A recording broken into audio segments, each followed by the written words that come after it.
एक विशाल और समृद्ध राज्य में राजा विक्रम का शासन था। उनके महल की शोभा और उनके राजपाट की भव्यता दूर दूर तक प्रसिद्ध थी। राजा की पत्नी रानी पद्मिनी अपनी अनुपम सुंदरता और अद्भुत बुद्धिमत्ता के लिए जानी जाती थीं। जब भी वह महल की खिड़की से बाहर देखती, लोग उन्हें देखकर नतमस्तक हो जाते।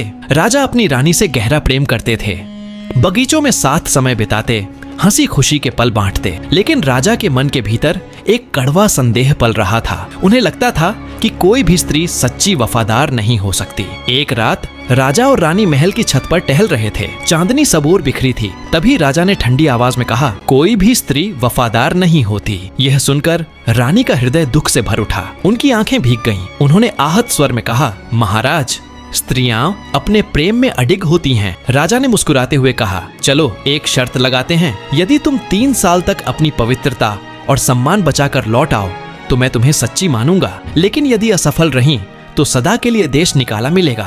रानी के लिए यह वचन अपमानजनक था, परंतु उनके हृदय में सत्य और प्रेम की शक्ति थी। उन्होंने दृढ़ निश्चय के साथ शर्त स्वीकार कर ली। अगली ही सुबह राजा ने रानी को गहनों और शाही वस्त्रों से रहित कर दिया। साधारण कपड़ों में एक गुप्तचर के साथ उन्हें राज्य की सीमा से दूर भेज दिया गया। रानी अब एक अजनबी राज्य पहुंची। वहां उन्होंने अपना नाम बदलकर प्रज्ञा रख लिया। वह सामान्य लोगों की तरह श्रम करने लगी। कभी खेतों में काम करती, कभी मिट्टी के बर्तन बनाती।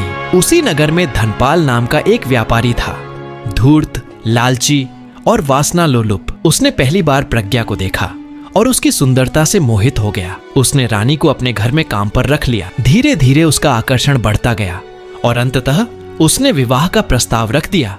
प्रज्ञा ने अपनी बुद्धिमत्ता से उत्तर दिया, हाँ, विवाह संभव है, परंतु मेरी 3 शर्तें हैं। उन्होंने उसे 3 दुर्लभ अंगूठियां दी और कहा कि उन्हें 3 अलग अलग परिस्थितियों में खोना होगा। व्यापारी लालच और वासना में अंधा था।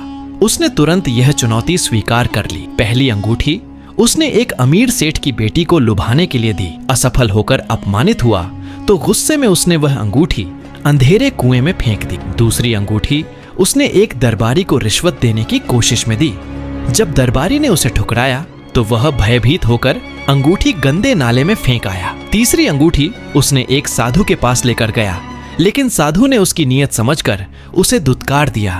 तब उसने अंगूठी एक चोर को दी, जो तुरंत पुलिस के हाथों पकड़ लिया गया। इसी बीच 3 वर्ष का समय पूरा हो गया। राजा विक्रम, जो अब पछतावे से भरे थे, अपनी रानी को ढूंढने निकले। लंबी खोज के बाद वे एक धर्मशाला पहुंचे। वहां उन्होंने रानी को साध्वी के वेश में शांत और गंभीर मुद्रा में बैठे देखा। रानी ने उन्हें पहचान लिया और अंगूठियों की पूरी कहानी सुनाई। कैसे एक एक अंगूठी व्यापारी की नीच प्रवृत्तियों का प्रमाण बनी। उन्होंने गर्व से कहा, महाराज, मैंने अपना सम्मान और वफादारी पूरी तरह बचाकर रखी। राजा को अपने संदेह और अपमानजनक शर्त पर गहरा पछतावा हुआ। वे रानी के चरणों में गिर पड़े और क्षमा मांगी। व्यापारी धनपाल को दरबार में लाकर उसके अपराधों की सजा दी गई। राजा और रानी सम्मान के साथ अपने राज्य लौटे। हाथियों पर सवार होकर वे जब नगर में प्रवेश कर रहे थे तो जनता ने फूल बरसाकर उनका स्वागत किया। महल के सामने एकत्र भीड़ ने रानी की वफादारी की प्रशंसा की। लोग उनकी निष्ठा